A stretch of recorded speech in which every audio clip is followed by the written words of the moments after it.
یک مرتبه رسول اکرم صلی الله علیه و سلم دراز کشیده بودند. جذباتی شده فوراً از جایش برخاست و نشست و فرمود: سه گروه آدمان بسیار بدبخت هستند. ثلاث لا يكلمهم الله يوم القيامة ولا ينظر إليهم ولا يزكيهم ولهم عذاب أليم.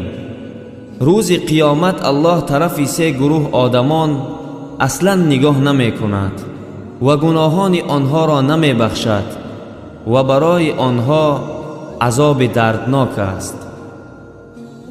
سه مرتبه این جمله ها را تکرار کردند. وقتی که این جمله ها را رسول اکرم صلی الله علیه و سلم گفتند، حضرت ابوذر غفاری رضی الله عنه نشسته بود. گفت: یا رسول الله، خابوا و خسروا، من هم یا رسول الله؟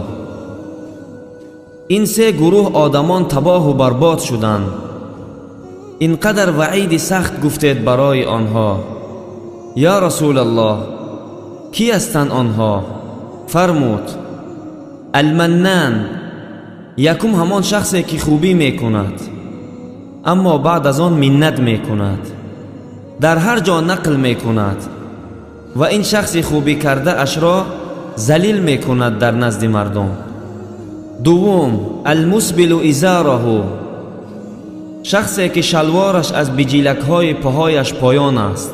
سیوم، المنفق سلعته بالحلف الكاذب، شخصی که با قسم دروغ مالهایش را سودا می کند، مثل امروزه تاجرهایی که می گویند: با خدا قسم این مال ترکیه است، با خدا قسم من خودم این مال را با نرخی گران خریداری کرده ام.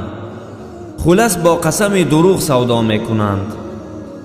به هر حال پیامبر صلی الله علیه و سلم بسیار وعیدهای خطرناک درباره این سه گروه انسانها گفتند.